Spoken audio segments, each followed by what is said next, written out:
विवाह यानी 7 फेरे, 7 जन्मों का साथ, भरोसे और प्रेम का वो रिश्ता जिसे भारतीय समाज की सबसे मजबूत नींव माना जाता है। लेकिन जब यह रिश्ता सवालों के घेरे में आ जाए, जब रक्षा का वचन देने वाला ही शक के दायरे में खड़ा दिखाई दे, तब कई अनसुलझे सवाल जन्म लेते हैं।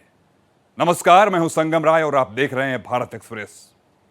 पिछले कुछ दिनों में देश के अलग अलग हिस्सों से शादीशुदा महिलाओं के संदिग्ध मौतों की ऐसी घटनाएं सामने आई हैं जिन्होंने पूरे समाज को झकझोर कर रख दिया। कहीं यह हादसा बताया गया, कहीं आत्महत्या का दावा किया गया, तो कहीं हत्या की आशंका ने जांच एजेंसियों को उलझा दिया। इन मामलों में सच क्या है?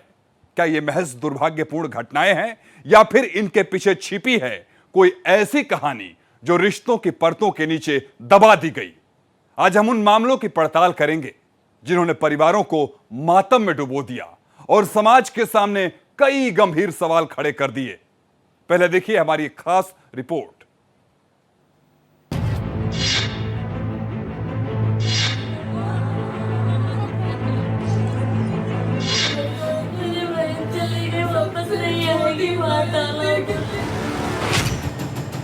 तारीख 12 मई 2026,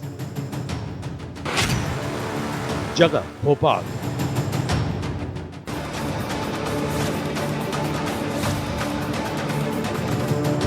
नोएडा की रहने वाली 33 साल की मॉडल और पूर्व मिस पुणे ट्विशा शर्मा की शादी की महज 5 महीने बाद ससुराल में संदिग्ध मौत हो गई। ससुराल ने आत्महत्या तो मायके वालों ने हत्या का आरोप लगाया। मई 2026, जगह ग्रेटर नोएडा। 24 साल की दीपिका की शादी के 17 महीने बाद छत से गिरने की वजह से संदिग्ध मौत हो गई। 27 मई 2026, जगह लखनऊ। 29 साल की श्वेता की शादी के कुछ ही महीनों बाद संदिग्ध परिस्थितियों में मौत हो गई। परिजनों का आरोप है कि शादी के दिन से ही 10 लाख रुपए और स्कॉर्पियो गाड़ी की मांग को लेकर श्वेता को प्रताड़ित किया जा रहा था। ट्विशा, दीपिका और श्वेता शादीशुदा महिलाओं की मौत में ये को हाई प्रोफाइल मामले हैं जो मीडिया में सुर्खियां बनने की वजह से लोगों की नजर में आ गए। लेकिन शादी का सुंदर सपना सजाकर ससुराल पहुंची विवाहिताओं के दर्दनाक अंत का आंकड़ा बेहद बड़ा है। मौत के बाद महिलाओं की मौत, हत्या और आत्महत्या के दावों और आरोपों के बीच लंबे वक्त तक कोर्ट में बहस का मुद्दा बना रहता है। लेकिन बड़ा सवाल यह है कि शादी के बाद पत्नी या पति की मौत में आए इस तेज उछाल के पीछे आखिर बुनियादी वजह क्या है? शादी को लंबे समय से सामाजिक और पारिवारिक स्थिरता से जोड़ा जाता रहा, लेकिन हाल के आंकड़े बताते हैं कि इसी स्थिरता को पाने का दबाव अब कई लोगों के लिए मानसिक तनाव की वजह भी बन रहा है। यहाँ तक कि कुछ मामलों में लोग आत्महत्या जैसे कदम उठाने को मजबूर हो रहे हैं। राष्ट्रीय अपराध ब्यूरो यानी एनसीआरबी की रिपोर्ट में इसका जिक्र है। एनसीआरबी की report accidental deaths and suicides in India 2024 के मुताबिक देश में आत्महत्या की सबसे बड़ी वजह अब भी पारिवारिक समस्याएं हैं। बेटी की पोस्टमार्टम रिपोर्ट अभी उसमें बताया गया है कि उसके 14-15 जगह चोट के निशान हैं और ये हाथ जो है उसका नीला पड़ा हुआ है, जिसे कोई पकड़ने से ही ये नील के निशान आ सकते हैं और वैसे किसी तरह से नहीं आ सकते। बहुत ज़्यादा लड़की के साथ में खींचातानी करके उसे मारा गया है और मारने के बाद ही उसे छत से नीचे लटकाया गया, नीचे डाल दिया गया तुरंत।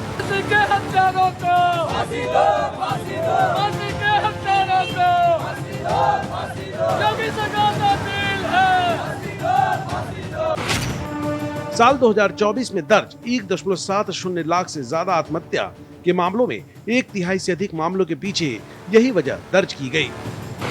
इसके बाद लंबी या गंभीर बीमारी, ड्रग एडिक्शन और शादी से जुड़े तनाव जैसी वजहें सामने आईं। एनसीआरबी की रिपोर्ट में मैरिज रिलेटेड इश्यूज को अलग श्रेणी में रखा गया है। इसके भीतर शादी तय न होना, दहेज से जुड़े विवाद, विवाह के बाद रिश्ते, तलाक और दूसरे वैवाहिक तनाव जैसी वजहें शामिल हैं। रिपोर्ट के मुताबिक 18 से 30 साल की उम्र के लोग इससे सबसे ज्यादा प्रभावित रहे, जबकि इसके बाद 30 से 45 साल के लोग आते हैं। आंकड़ों में एक और पैटर्न भी दिखाई देता है। आत्महत्या करने वालों में बड़ी संख्या शादीशुदा लोगों की थी। रिपोर्ट के अनुसार कुल खुदकुशी करने वालों में 67.5% लोग विवाहित थे। बता दें, हर 1 लाख आबादी पर दर्ज आत्महत्याओं को सुसाइड रेट कहा जाता है। इस पैमाने पर अंडमान निकोबार द्वीप समूह सबसे ऊपर रहा, जहां प्रति 1 लाख आबादी पर करीब 41 लोगों की मौत आत्महत्या से दर्ज की गई। इसके बाद सिक्किम, केरल, तेलंगाना और छत्तीसगढ़ का स्थान रहा। वहीं राजधानी दिल्ली में ये दर 13.2% रही। संख्या के लिहाज से सबसे ज्यादा मामले 5 राज्यों महाराष्ट्र, तमिलनाडु, मध्य प्रदेश, कर्नाटक और पश्चिम बंगाल से आए, जो कुल मामलों का लगभग 49% है। मैरिज रिलेटेड इशू क्या क्या हैं? इसे लेकर दिल्ली स्थित एनसीआरबी की असिस्टेंट डायरेक्टर पूनम कहती हैं कि शादी से जुड़े तनाव, आपसी समझ की कमी या रिश्तों में पैदा होने वाले दूसरे विवाद इस श्रेणी में दर्ज किए जाते हैं। हालांकि अधिकारियों का कहना है कि पूरी जानकारी उनके पास नहीं होती, क्योंकि एनसीआरबी राज्यों से मिले आंकड़ों को इकट्ठा करता है। देखो, ये बहुत दुख की बात है कि हमारी देश में संसद ने एक कानून पास किया था जो दहेज के विरोध में 1960 में कानून पास किया था। आज 2026 है। इसके बावजूद भी, इतने साल होने के बावजूद भी वो कानून हमारी देश में अभी लागू है। उस कानून होने के बावजूद भी आज कहाँ ये हो रही है? कोई गांव के अंदर नहीं है। हमारी इस देश की राजधानी के पास ऐसा एक महिला को अपना जान देना पड़ रहे, तो ये पूरी सिस्टम का फेलियर है, जो तमाम सरकारों को, जो देश की सरकारों जो और फिर राज्य की सरकारों, वो तमाम सरकारों को फेलियर है, क्योंकि कोई इसके बारे में कानून लागू हो रही है, ठीक तरीके से हो रही है ना हो रही है, इसको मॉनिटरिंग के लिए कोई मैकेनिज्म नहीं होती है। इसलिए हमारी मानना है कि एक ऑडिट करना चाहिए ऑन द इम्प्लीमेंटेशन ऑफ जो ये इस कानून को लागू करने का जो सिस्टम अभी तक क्या खड़ा किया है, इसका ऊपर एक ऑडिट होना चाहिए, ताकि और कोई एक यंग महिला ऐसा उनको जान देना ना पड़े इस देश के अंदर। एक्सपर्ट्स का मानना है कि देश के ज्यादातर हिस्सों में शादी को अब भी सेटल होने के रूप में देखा जाता है। ऐसे में युवाओं पर कम उम्र से ही विवाह को लेकर उम्मीदें बना दी जाती हैं। तय समय तक शादी न होने पर कई लोग खुद को सामाजिक रूप से पीछे छूटा हुआ या दूसरों की नजर में कमतर महसूस करने लगते हैं। विशेषज्ञों के मुताबिक आज की पीढ़ी के सामने सबसे बड़ी समस्या रिश्तों और शादी को लेकर बढ़ती अनिश्चितता है। कई युवाओं को समझ नहीं आता कि शादी उनके करियर, सपनों और निजी जिंदगी को किस तरफ ले जाएगी। नई पीढ़ी खुशहाल रिश्ता तो चाहती है, लेकिन रिश्तों में बढ़ती अस्थिरता की वजह से उनमें डर और असुरक्षा बढ़ रही है। इससे कई लोग ये तय नहीं कर पाते कि उनके लिए क्या सही है। ये दबाव लड़कों और लड़कियों दोनों में दिखाई देता है। कई लोग शादी को अपनी शर्तों पर चलाना चाहते हैं, जिससे टकराव बढ़ता है। ऐसे हालात में लंबे समय से साथ रह रहे अविवाहित कपल्स प्री मैरिटल काउंसलिंग के लिए बड़ी तादाद में विशेषज्ञों के पास पहुंच रहे हैं, क्योंकि वो शादी को लेकर उलझन में होते हैं। उदाहरण के तौर पर लगभग 8 साल से रिश्ते में रह रहा एक जोड़ा मदद के लिए रिलेशनशिप काउंसलर के पास पहुंचा। दोनों का ही अतीत काफी मुश्किलों से भरा था। लड़की ने अपने परिवार में खराब रिश्ते देखे थे। इसका असर ये हुआ कि वो भावनात्मक तौर पर ज्यादा सुरक्षा चाहती थी। दूसरी तरफ लड़के ने हिंसक माहौल देखा था। इससे उसके भीतर अलग मुश्किलें थीं। भावनात्मक रूप से असुरक्षित लोग जहां एक दूसरे से मिले तो उनके बीच जुड़ाव तो बना, लेकिन आपसी समझ नहीं बन सकी। धीरे धीरे रिश्ते में तनाव और अविश्वास की स्थिति आई और लड़के की तरफ से शादी के बाद दिक्कत का मसला भी सामने आया। कानूनी विशेषज्ञों का कहना है कि इस तरह के मुद्दों पर अलग से कोई आधिकारिक डेटा तो नहीं है, लेकिन पारिवारिक और वैवाहिक विवादों से जुड़े मामले लगातार बढ़ रहे हैं। लगभग हर फैमिली लॉयर के पास मैट्रिमोनियल मामलों की बड़ी संख्या है। कई बार ऐसे मामले भी आते हैं जहां शादी पर भारी खर्च किया गया, लेकिन कुछ ही समय बाद मामला कानूनी विवाद तक पहुंच गया। अलगाव हमेशा विवाद का अंत नहीं होता। गुजारा भत्ता, घरेलू हिंसा, दहेज प्रताड़ना या दूसरे आरोपों को लेकर कानूनी लड़ाई लंबे समय तक चल सकती है। कई मामलों में लोग लगातार टकराव झेलते रहते हैं, जिसका असर मानसिक स्थिति पर पड़ता है। लीगल एक्सपर्ट्स का कहना है कि जीवन शैली और एक दूसरे से उम्मीदों में फर्क भी रिश्तों में तनाव की बड़ी वजह बन रहा है। कई बार दोनों जिंदगी को अलग तरीके से जीना चाहते हैं, यही फर्क आगे चलकर अलगाव में बदल जाता है। आत्महत्या की कुछ मामलों में पुरुष ज्यादा हैं, लेकिन एक्सपर्ट्स मानते हैं कि महिलाओं की मानसिक पीड़ा अलग तरह से दिखती है। जो पोस्टमार्टम रिपोर्ट है उसमें कई बहुत छोटे शरीर में हैं और खुद भी फांसी नहीं लगाया है। इसको पहले मारा गया, उसके बाद फांसी लगाई गई है। शादी के बाद कभी कोई आप लोग को बताया कि हमको परेशान उसने अपनी माँ से कहा, एक दो बार परेशान किया, हम लोगों ने समझाया बुझाया, मगर वो समझ गए। फिर उसके बाद वो हरकत करने लगे। अभी 2 दिन पहले उसने अपनी माँ से ये बात कही है, मम्मी मैं आपको कुछ बताना चाहती हूँ। उसका 10 दिन से मोबाइल रिचार्ज खत्म हो गया था, उन लोगों ने रिचार्ज नहीं किया और इसकी नंदे थी 2, ये लोग आगे पीछे रहते थे, उसको मौका नहीं मिलता था अपनी माँ से बात करने का। उदाहरण के तौर पर एक युवती ने IIT से पढ़ाई के बाद जर्मनी में काम शुरू कर दिया और सालों से वहीं है, लेकिन उसके लिए जो रिश्ते आते हैं उसमें घरेलू कामों की ही उम्मीद की जा रही है। हमारे यहाँ शादी अब भी यूनिवर्सल कॉन्सेप्ट की तरह है। ज्यादातर लोग शादी करते हैं, बहुत हद तक ये सफलता का पैमाना माना जाता है, लेकिन समस्या ये है कि शादी को लेकर पुरुषों और महिलाओं दोनों की उम्मीदें अलग अलग हैं। लड़कियां आगे निकल रही हैं, पढ़ लिख कर बाहर काम कर रही हैं, लेकिन शादी के बाद उनसे घरेलू उम्मीदें भी की जाती हैं। पुरुष उस तरह से कदम ताल नहीं कर पा रहे। कानपुर निवासी सुनील वर्मा द्वारा सादतगंज थाने में एक तहरीर दी गई कि उनकी पुत्री की शादी 2024 में सागर राजपूत नाम के लड़के के साथ हुई थी, जहां ससुराली जन निरंतर उसका दहेज के लिए उत्पीड़न करते थे और कार की डिमांड करते थे और उनके द्वारा ये बताया गया कि 30/5 को उसकी हत्या कर दी गई है। इस सूचना के आधार पर तत्काल FIR लॉन्च किया गया। पोस्टमार्टम से हैंगिंग की पुष्टि हुई है। अभियुक्त गणों की गिरफ्तारी के लिए टीमें सक्रिय हैं। शीघ्र ही गिरफ्तारी की कार्रवाई की। फ्रांसीसी समाजशास्त्री एमिल दुर्खिम ने अपनी किताब suicide A study in sociology में लिखा है कि जब भी समाज इन्वॉल्व होता है तो आत्महत्या जैसी घटनाएं बढ़ती ही हैं। हमारे देश में भी महिलाएं बदल रही हैं, लेकिन कई पुरुष उनके साथ तालमेल नहीं बैठा पा रहे हैं। इससे शादियों में तनाव बढ़ता जाता है। फिलहाल जो दिख रहा है वो इसी इवोल्यूशन का शुरुआती हिस्सा है। यही सबसे ज्यादा उथल पुथल वाला है। Bureau report, Bharat express.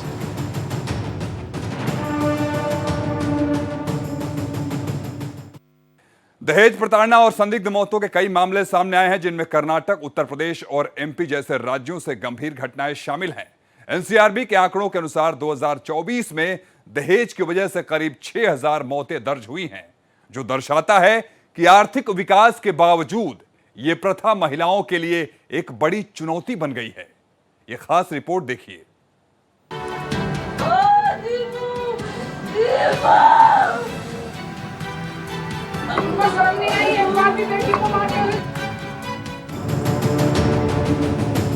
Bharat में पिछले 2 हफ्तों में दहेज प्रताड़ना और संदिग्ध मौतों के कई मामले सामने आए हैं। कर्नाटक, मध्य प्रदेश, उत्तर प्रदेश और ओडिशा जैसे राज्यों में आई घटनाओं ने एक बार फिर दहेज प्रथा और महिलाओं पर होने वाले अत्याचार को लेकर गंभीर सवाल खड़े कर दिए हैं। इस मामले की कहानी अलग है, लेकिन आरोप लगभग एक जैसे हैं। दहेज की मांग, मानसिक और शारीरिक प्रताड़ना और संदिग्ध मौत। मॉडल और पूर्व मिस पुणे ट्विशा शर्मा की भोपाल में संदिग्ध मौत ने पूरे देश का ध्यान अपनी तरफ खींचा। उनके परिवार ने पति और सास पर दहेज उत्पीड़न और हत्या का आरोप लगाया है। कर्नाटक के बल्लारी जिले में 24 साल की ऐश्वर्या की कथित तौर पर आत्महत्या से मौत हो गई। पुलिस के अनुसार उसने सुसाइड नोट में पति और ससुराल पक्ष पर मानसिक प्रताड़ना और दहेज को लेकर परेशान करने का आरोप लगाए हैं। उसकी शादी को करीब 1.5 साल ही हुआ था। ग्रेटर नोएडा में 24 साल की दीपिका की मौत ससुराल की छत से गिरने से हुई। परिवार का आरोप है कि उसे पीट कर नीचे फेंका गया ताकि घटना हादसा लगे। परिजनों ने बताया कि उससे फॉर्च्यूनर कार समेत कई तरह की दहेज मांग की जा रही थी और उसके शरीर पर चोट के निशान भी मिले। बेटी के साथ में ये हुआ था, उन्हें टॉर्चर करा जा रहा था। अब फॉर्च्यूनर गाड़ी 50 लाख रुपए लेके आ, और नहीं लेके आएगी तो तुझे जान से मारेंगे। जब उन्होंने रात उसको मार दिया था, जब हमारे पास में उन्होंने फोन करा था, हम तो अपने काम में लग गए, हम तो अपनी बेटी के उसमें लग गए, और उन्होंने चाल चल दी, उन्होंने कंप्लेंट कर दी। तो क्यों करी थी जब उन्होंने मारी नहीं थी?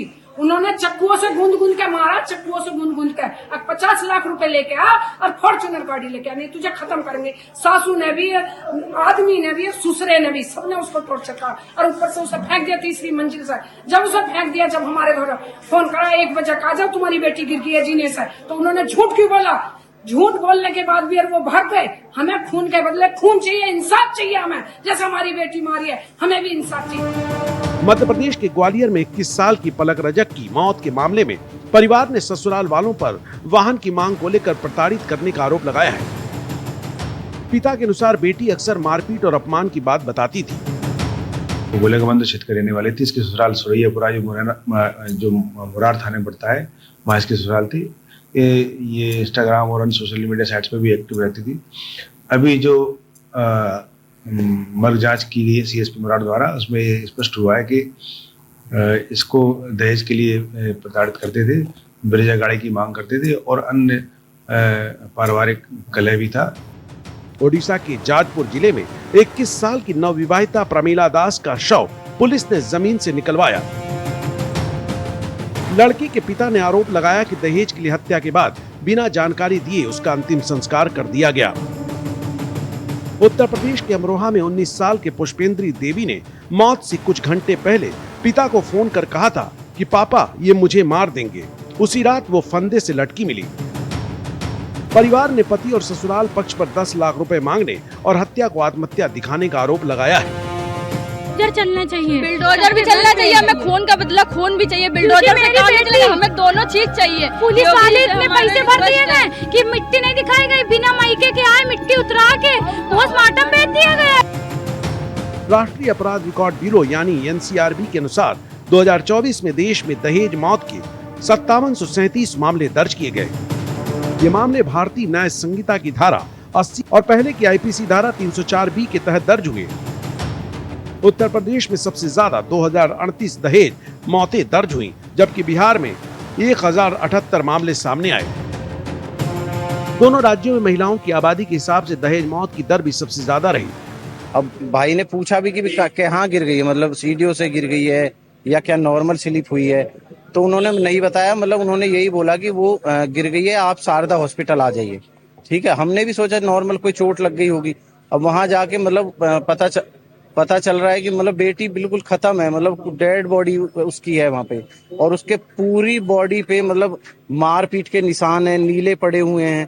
ठीक है, इनफैक्ट उसको यहाँ पे पेट में जैसे बुलेट या तो बुलेट का वो है वो, या कोई स्क्रू वगैरह या सरिया वगैरह से मतलब घाव है, बहुत गहरा घाव है और इतना मोटा घाव है। ठीक है, तो मार पिटाई होने के बाद उसको छत से फेंका गया है ताकि उसको एक्सीडेंट दिखाया जाए। दिल्ली जैसे बड़े शहरों में भी दहेज मौत के मामले लगातार सामने आते रहे हैं। इससे साफ है कि ये समस्या सिर्फ ग्रामीण इलाकों या गरीब परिवारों तक सीमित नहीं है। विशेषज्ञों के अनुसार आज दहेज सिर्फ नगद या गहनों तक सीमित नहीं रहा। शादी के बाद कार, फ्लैट, बिजनेस के लिए पैसा और महंगे सामान जैसी नई मांगे सामने आने लगती हैं। कई मामलों में महिलाओं को समझौता करने की सलाह दी जाती है। परिवार सामाजिक बदनामी के डर से बेटियों को वापस घर बुलाने से बचते हैं। इसी दबाव में कई महिलाएं लंबे समय तक हिंसा सहती रहती हैं। एक सूचना दी गई कि उनकी लड़की ने फांसी लगाकर आत्महत्या कर लिया है। इस सूचना पर तत्काल पंचायतनामा की कार्रवाई की गई, पोस्टमार्टम हो रहा है और उनकी तहरीर के आधार पर सुसंगत धाराओं में एफआईआर लॉन्च कर लिया गया है। पति भूपेंद्र और ससुर कौशलेंद्र को हिरासत में लेकर के पूछताछ किया जा रहा है और अन्य वैधानिक कार्रवाई प्रचलित है। जो भी तथ्य आएंगे तदनुसार आवश्यक वैधानिक कार्रवाई की जाएगी। कानून के जानकारों के मुताबिक आधुनिक भारत में दहेज खत्म नहीं हुआ, बल्कि उसका रूप बदल गया है। अब इसे गिफ्ट, सपोर्ट या स्टेटस के नाम पर पेश किया जाता है। अमेरिका के शोधकर्ताओं जेफरी वीवर और गौरव चिपलुनकर की स्टडी के अनुसार भारत में आर्थिक विकास और पुरुषों की बेहतर नौकरी के साथ दहेज की मांग भी बढ़ी है। पढ़े लिखे और अच्छी नौकरी वाले लड़कों के लिए ज्यादा दहेज मांगा जाने लगा। शोध में पाया गया कि 1950 से 1999 के बीच भारत में दहेज लेन देन की रकम करीब 1/4 ट्रिलियन डॉलर तक पहुंच गई। शादी धीरे धीरे सामाजिक प्रतिष्ठा और आर्थिक सौदे का रूप लेती गई। समाजशास्त्रियों का मानना है कि आज भी कई परिवार बेटियों को आर्थिक बोझ और बेटों को संपत्ति मानते हैं। यही सोच दहेज प्रथा को लगातार जिंदा रखे हुए है। भारत में 1961 में दहेज निषेध कानून लागू किया गया था।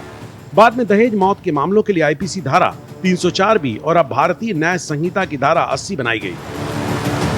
कानून के मुताबिक शादी के 7 साल के भीतर महिला की संदिग्ध मौत और उससे पहले दहेज प्रताड़ना साबित होने पर पति और ससुराल पक्ष के खिलाफ कार्रवाई हो सकती है।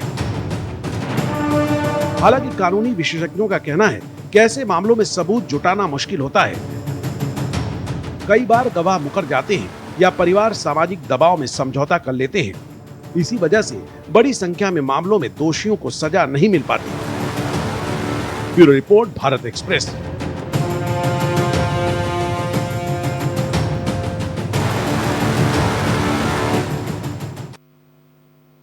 शादी सिर्फ दो लोगों का नहीं, दो परिवारों का रिश्ता मानी जाती है। लेकिन जब यही रिश्ता दहेज की मांग, घरेलू हिंसा, मानसिक प्रताड़ना या आपसी समझ की कमी के बोझ तले दब जाता है तो कई बार उसका अंत बेहद दर्दनाक होता है। पिछले दिनों देश के अलग अलग हिस्सों से सामने आई विवाहित महिलाओं की संदिग्ध मौतों ने एक बार फिर कई सवाल खड़े कर दिए हैं। कहीं इन मौतों को आत्महत्या बताया गया तो कहीं हत्या की आशंका जताई गई। लेकिन हर घटना के पीछे एक परिवार का बिखरता विश्वास, एक बेटी के अधूरे सपने और न्याय की प्रतीक्षा करती आंखें हैं। सच चाहे आत्महत्या का हो या हत्या का, हर मामले की निष्पक्ष और गहन जांच जरूरी है ताकि किसी दोषी को बचने का मौका न मिले और किसी बेगुनाह को सजा न मिले। क्योंकि किसी भी समाज की पहचान इस बात से होती है कि वो अपनी बेटियों को कितना सुरक्षित और सम्मानजनक जीवन दे पाता है। इसी उम्मीद के साथ कि हर बेटी का ससुराल उसके लिए खुशियों का घर बने, भय और त्रासदी का नहीं। फिलहाल हमें दीजिए इजाजत। देश और दुनिया के तमाम खबरों के लिए आप बने रहिए भारत एक्सप्रेस के साथ।